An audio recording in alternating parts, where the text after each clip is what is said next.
શરીરમાં કોઈ પણ જાતનું લંપ એટલે કે ગાંઠ થવી, ગ્રંથિ ઉત્પન્ન થવી યા કોઈ સિસ્ટ થવું, એનું મેઇન રીઝન છે કે શરીરમાં આમની ઉત્પત્તિ એટલે કે શરીરમાં ટોક્સિન્સ થવા, સાથે સાથે કફ અને મેદની દૃષ્ટિ એટલે કે કફવર્ધક ખોરાક લેવાથી અને મેદ દૃષ્ટિ એટલે કે ફેટ વધે તેવો ખોરાક લેવાથી કોઈ પણ જાતની ગાંઠ થઈ શકે છે.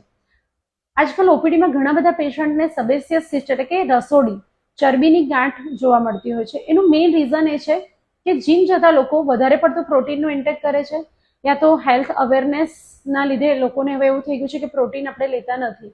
તો આયુર્વેદમાં ક્યાંય પ્રોટીન પાવડરનો ઉલ્લેખ નથી. પ્રોટીન તમે પ્રોસેસ્ડ જે બજારનું લો છો તે યા વે પ્રોટીન એ નુકસાનકારક હોઈ શકે.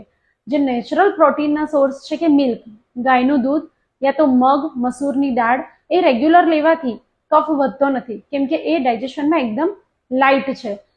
તો જે પ્રોસેસ્ડ પ્રોટીન છે યા તો ચીઝ, પનીર છે, આ બધું કફને વધારી શકે અને જેને સબેસિયસ સિસ્ટ કોઈ પણ પ્રકારની ગાંઠ છે તે વધી શકે, સાથે સાથે કફના બીજા રોગ થઈ શકે, સિસ્ટ યા લંપ થઈ શકે, ઓબેસિટી એ પણ વધારે પડતા પ્રોટીન ઇન્ટેકથી થઈ શકે અને જો રેગ્યુલર વધારે પ્રમાણમાં આમને આમ ચાલે તો કિડની પણ ડેમેજ થઈ શકે છે.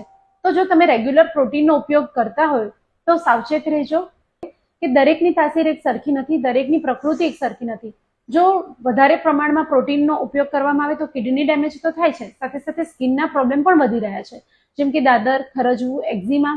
આ બધી જ પ્રોબ્લેમ વધારે પડતા પ્રોટીન ઇન્ટેક અને વધારે પડતા દૂધના ઉપયોગથી વધી શકે છે.